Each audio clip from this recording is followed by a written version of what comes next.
Hi everyone! So, I wanted to record my reactions to Dawntrail right at the time. But I'm not the type for streaming or live reactions, so I've decided to instead do sort of end-of-day reactions. I'm uploading this later, but this is actually recorded on the night of Dawntrail's early access release.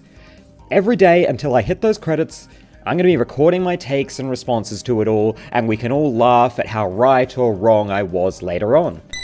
This will all be story-centric and lore-light, but lore is an important way I digest all this stuff anyway, and there's a lot of foreshadowing hidden in world-building normally, so we're going to shine the lights on those as I actually notice them.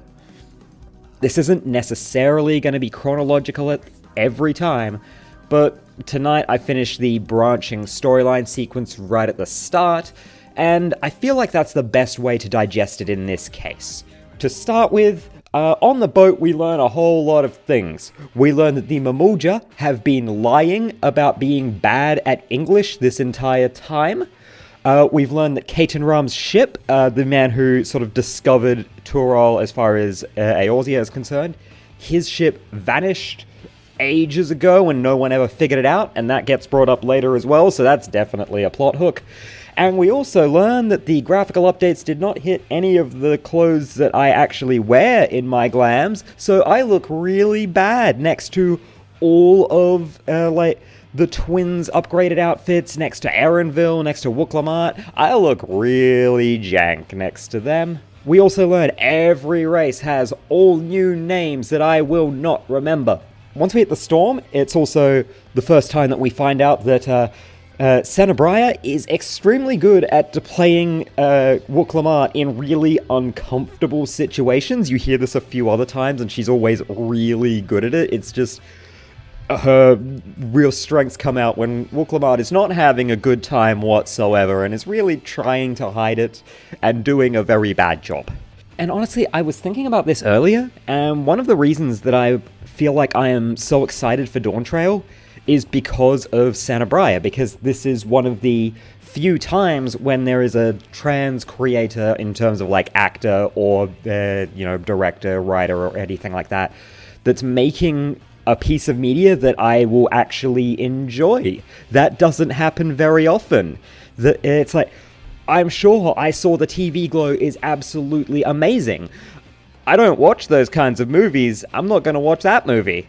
And it's nothing wrong with that movie, it's just I'm not going to watch it, but I will play this, and I am playing this, and it's really good. And also happening during the storm, we find out that the War Leader's tech got, mass-produced. That's pretty cool, and it seems entirely unrelated to how I started this sentence. So, once we actually get into Tulliyolal, we learn that Wuklamart is the third promise. We don't necessarily know what that means yet, but then we learn that, there are first and second promises, so she's sort of the bronze medal. And also, we find out that, oh my god, Tulliyolal's music. I was around there right at launch, and the entire shout chat was just sitting there right as, the night theme rolled into the day theme, going this is pretty good. I want to hear what happens next. Oh my god. That is the start of the music here. It frankly only gets better, but this is a pretty high bar. We also learn a little bit more about Zaktural's general situation. Tickets to get in there are not accessible until after the Rite of Succession. I sort of doubt that at this point.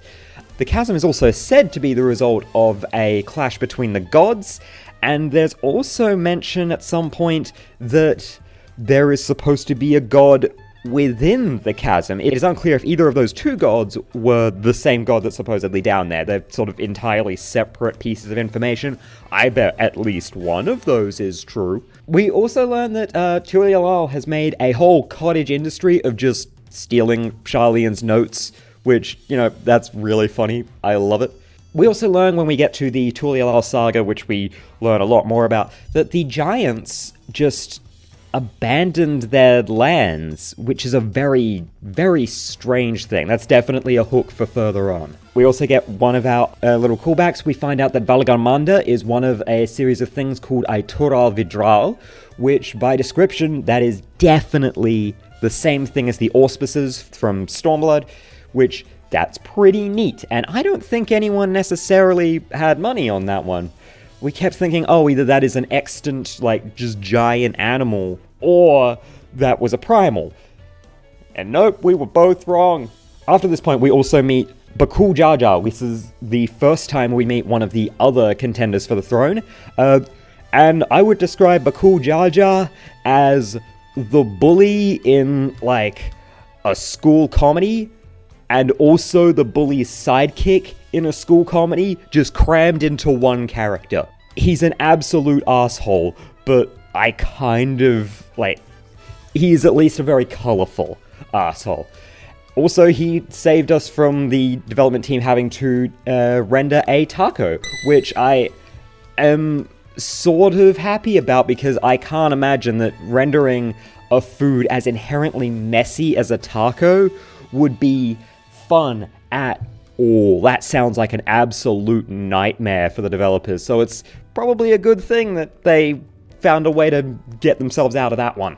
So I have had a bit of a weird theory going forward now that we've actually met one of the Mamulja. I have a prediction that one of the major Mamulja, is going to be played by a that guy level actor. You know, like the sort of person where it's like, I kinda know who you are, but I don't really. And then you hit the credits and it's like, oh my god, how could I have ever mistaken them for anyone else? I don't recognize any of the Mamulja so far, but technically speaking, that doesn't disprove my prediction. If I'm right about that, I wouldn't be recognizing them yet. But also, Estinian's here, and I'm gonna say it, Estinian, out of all of the major recurring characters, is, like, the winner of the entire graphical update. But it's specifically his spear that's the winner of the entire graphical update, because that spear is, like, an enormous part of his story. But until now, it's sort of just been a really ugly, vaguely spear-shaped blob. And now it's actually got a design, it's got, like, distinct parts, and it looks wonderful, and it does so much to actually explain his story. It's really nice to see. Also, we find out that Gulool Ja Ja is retiring because he is half asleep. But the half of him that's awake is apparently very good at picking up new names. Good to see. At this point, the hook of, at the very least, the early part of Dawntrail becomes clear. All of the claimants, including Wuklamart, who we are following, are going to be looking for the Lost City of Gold. And that's a little interesting because everything suggests that the Lost City of Gold is in Yoktural, the sort of South America equivalent. But everyone was predicting that Solution 9 was the City of Gold. And Solution 9, we know, is in Zaktural. That's in the North America equivalent. So that's a bit of an interesting gap. And, like, right as I was seeing, like, the entire, like, framework of, at the very least, the early part of this expansion to go and complete all of these separate challenges, I thought of the fact that one of those challenges is based around Ketenaram. Do we even know if Ketenaram has, like, descendants or followers in Tural? Because, I mean, he disappeared to us and he disappeared to them. Who could possibly be holding that particular part of this whole challenge? I still don't actually have an answer to that one, personally. Still, after that point, we get into a bit of a parade where we find out a little bit more about everyone who is challenging the actual throne. We learn that Bakool Ja Ja, he's the one guy outside of the family that's being let in, and he's sort of a wild card. I don't think anyone exactly knows how to take him. Like, people are pretty sure he's not good news, but no one's quite got a full read on him. He does seem to be, like, appealing to the audience in sort of, like, a full-on heel wrestler persona, though, which is really fun. There's also Zoraal Ja, who is the first promise. He is sort of the head of the guard, so I had him pegged as sort of a Captain Lena sort of figure.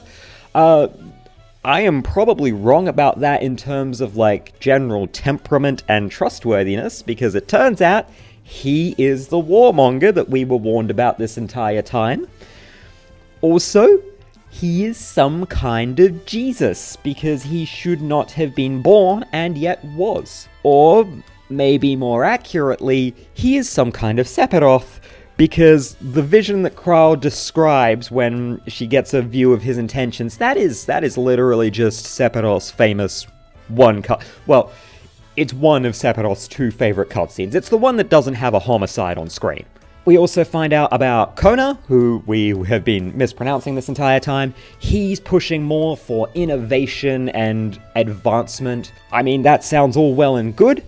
I have already noticed so far, I don't know if Koana has a personality. Out of all of the cast so far, not even within the claimants, within the entire cast so far, he's the one that just seems to have the smallest, personal impact on me, and the one that just seems to have sort of the least going on as far as an actual character perspective. He's from Sharlayan, he wants to innovate, and that's sort of the end of it. I'm sure he'll still be very popular, in large part because I know this player base's tastes in men, and he fits them to a T, so, I expect him to still top out the character popularity polls, even though I don't think he has a personality. So at the end of it, we find out that Gulool Ja Ja is sort of, I would describe her as maybe the underdog, but because she's a bit of a boring choice. She is standing up for tradition, for staying the course, continuing to do the things that her dad did. And I'm not entirely sure how I feel about that just yet, because in many cases, the boring choice is still very much the good choice. Staying the course can often be great, but that requires the course they're going on to actually not have any problems in the first place. There are situations where Koana's argument would very much be the correct one, and the one that I would agree with. There are situations where Zoraal Ja probably has a point, and even though I wouldn't agree with him in that case, he would be making a stronger case than Gulool Ja Ja. So I don't really know how I feel about all of this just yet. I expect that we are sort of on the morally right path just because that's how the writers would write it. But I also, I don't necessarily know how much I agree with that in this situation right now. If it ain't broke, don't fix it is a great policy, but only if it's not broken in the first place, and for all I know right now, Tulliyolal might be broken. So, we've got sort of the central plot hook of the entire thing, to, go through this whole gauntlet to get together all of these little keystones to open the path to the Lost City of Gold. And first of all, I'm going to say I actually like that we have such a concrete plot hook so early. In Shadowbringers and Endwalker, by this point when we were picking which of the 2 zones to go through for a mini exploration early on, we were still sort of trying to find what the plot was in the first place. And even by the end of it, it was sort of we kinda know what the plot was by the end of, Thavnair, Labyrinthos, Amarang, Yulmore. But even then, we hadn't gotten the whole picture. But this time, I don't think we have the whole picture either, but at least feels like we have the whole picture, which I do quite like as a bit of a change of pace. I like having an actual direction. Our first pick, we have to decide if we are either going to go with the Hanu Hanu or the Pelu Pelu. I went with the Hanu Hanu because they're going to Kozma Uka, and I just really like the look of that zone. And it is a bit ironic that when I first visited it, it was under really heavy showers that meant that I couldn't see any of the scenery when the game actually showcased it. I wasn't taking screenshots of that, so I don't know if I'll be able to show that, but you know what, I did at least think it was a little bit funny. So when we start meeting the actual Hanu Hanu, the first thing that got into my mind is I actually really like the sort of cutscene music for a lot of this stuff. It's got a really interesting, almost Nintendo-style vibe. The first time we meet the Hanu Hanu, it's got sort of an Animal Crossing sound to it, and there's a later cutscene theme that just has big Banjo-Kazooie vibes, which I didn't expect and can't entirely put my finger on, but it's I absolutely love that entire sound. It just gives a really fun vibe to the entire thing. So when we're in Kozma Uka, we are given the challenge, rejuvenate our reed crops, which is a bit of a big ask, but you know what? We're gung-ho, we're gonna pull it off. And I, first of all, got very, very, like, antsy when we were actually looking at it, and I think it was Erinville that said, like, we would need an alchemist to know for certain what's going on. And it's like, look, if any of you have been following my videos, you know I have been dressing as an alchemist for all of them. It's like, oh, come on, pick me. No, they don't let you flex the fact that you might have leveled alchemist. But it also turns out that we don't necessarily need them to, because we reached the conclusion that the Harvest Festival that sort of Book Lamart remembered the Hanu Hanu for, the fact that has been called off because of a storm is itself the reason why the reeds are failing, because a Harvest Festival is actually supposed to encourage a good harvest, and it turns out these guys have a magical ability to do that by way of, like, their float, which everyone just thought was a normal-ass thing, but no, it turns out it's actually, like, a big arcane focus. And I love this because it's such a, like, tribe quest idea for a storyline. This is something that you would do over the course of a month while, like, leveling a crafter.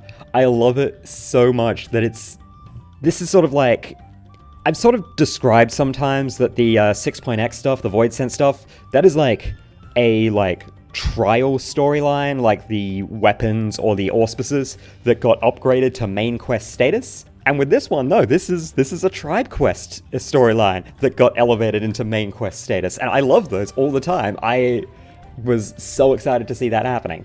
During all of this, we go through and we find out about the god of the Hanu Hanu's harvest, Kixai-Hihi, which I may have mispronounced there. And I immediately thought, if this was any previous expansion, Kixai-Hihi would be a primal. And I am still sort of right about, because that's obviously, and you can call them out for this, that's Quetzalcoatl from Academia Anida, who, yes, is, I have said this several times, the first documented primal.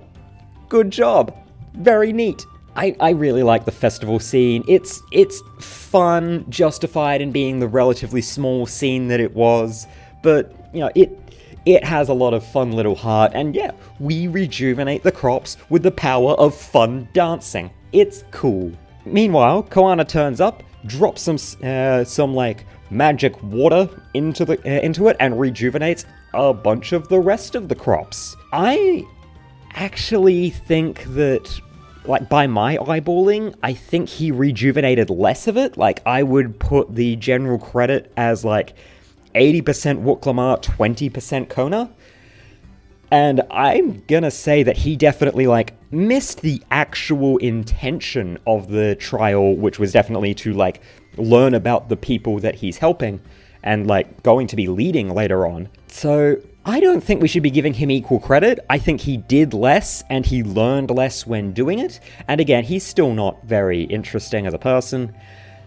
That said, we are seeing something that I had sort of predicted that we'd get early on, which is like sort of a traditionalism versus modernity thing. I kind of predicted that would be a thing that had really hit the forefront in Charloani. So it still might, but we're seeing early hints of it, which is pretty interesting. Then we head over to Urkopacha.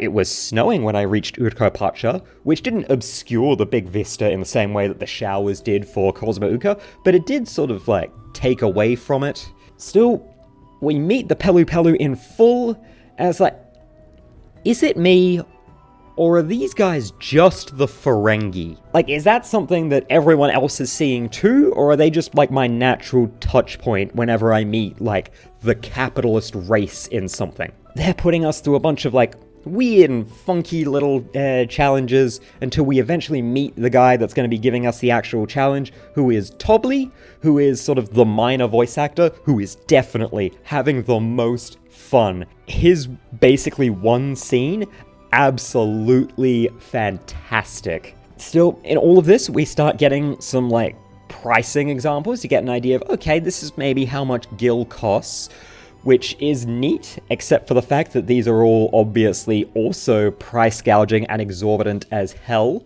which is the same situation we had for a lot of our previous examples, so we're kind of just... we are still at square zero on that one. I'm sorry. Like, I run a role-playing venue that is a store. This is a nightmare for everyone. So, we start off. We are going for a Zelda trading quest, which has always been one of my favorite minor little ways to feel out a world. And oh my god, they have given us an entire, like, trading graphic for all of the cutscenes where we actually manage to, like, successfully make a trade that's further along in the sort of, like, trading quest line. I love it so much. It is the tiniest thing that I love so much. I love that sort of attention. We also start learning that, like, one of the major things that we're going to be dealing with here is mezcal, which is an actual, you know... I don't think I'm actually surprising anyone by saying that, no, that is a real drink, that is a real, like, ancient sort of, like, Native American drink. I academically knew that, but I'm gonna be honest, the only time I ever hear about mezcal is when, like, Grant O'Brien is making a drink with it in Dirty Laundry, so it was just, like, a very weird thing. It's like, to me, that only exists in, like, a very modern context, so it was a bit of a weird update for my brain to have to go through. Our entire task there is to go and capture an alpaca and just bring that to Tobli. And we are definitely looking at, like, accomplishing the spirit of the task versus the letter, because Zoraal Ja accomplishes it by just, like, sheer... It is unclear if he, like, actually fought it, or if he just, like, stared it down and just went for raw intimidation tactics. But, I mean, he accomplishes the literal objective easier in this case, in sort of the same way that Koana did in Cosma Uka, whereas we are going through this entire thing of, like, learning about the Pelu Pelu's entire perception on trading and commerce and like learning about all of these little industries. Meanwhile, yeah, Zoraal Ja just goes in and does it himself with his own two hands, which is impressive, but maybe misses the point, and we're seeing a constant theme of, like, accomplishing the letter of the task, but not the spirit, while Wuklamad is definitely capturing the spirit of it. I will say, though, Zoraal Ja did at least clearly do better at his job than Wuklamad did, which is a thing that Koana can't say. I also did predict a bit of a storyline about war being sought after by people who hadn't faced it, so I am seeing that one. I actually did predict, like, the person that we now know as Zoraal Ja as being sort of like the core of it. I didn't expect Zoraal Ja to be such a massive psychopath about it. So there's that going on. And incidentally, like, I did predict, even back when we got the character poster, that Zoraal Ja would be the warmonger, which, like, I'll give myself credit to that, even if I massively second-guessed myself once we learned about Bakool Ja Ja, who is, even that he's still a bit of a warmonger, he's just, like, not as horrifying about it. So after all of this, we start to manifest that the next place for us to go is to the actual mountain of Urkopacha, which I unfortunately did not write down the name of, but that is where the giants are, that is where one of the trials is, but it's also, we have been constantly asking around about the City of Gold, and it is very clearly, like, Kraal's core of the storyline that she's trying to figure out exactly what the deal is there, and, like, Gulool Ja Ja, he knows what the deal is, but he's recognizing that, no, if I made the challenge to, like, look for the City of Gold, I can't tell you specifically this pre-existing information, so I'm going to tell you this later, but for now, just sort of, like, explore with the rest of us. And one of the things that we know is that the earring that Kraal's brought is in some way connected to it, at least as far as she can gather. And one of the Pelu Pelu points out that that is, like, fashion from 20 years ago. So this is like finding out if, like, Jinko jeans were somehow important to finding El Dorado? I'm not sure how that follows, but I'm sure we'll find out later. And so that's sort of where I've left off so far. Next time I'm going to have a brief foray into sort of the what you makey makey stuff, probably just to find out if the Alchemist and Culinarian questline is just cooking in the same way that it has been for the last 2 expansions, because like that's just sort of what I expect at this point, and it's disappointing, but I sort of see it coming.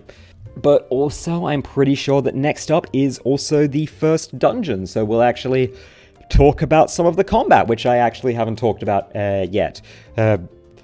Spoilers, I am not playing one of my usual jobs for this one, and I am not necessarily super happy about that, but it's sort of like not necessarily anyone's fault except for whoever decided to revamp Astrologian. Still, that sort of wraps it up here.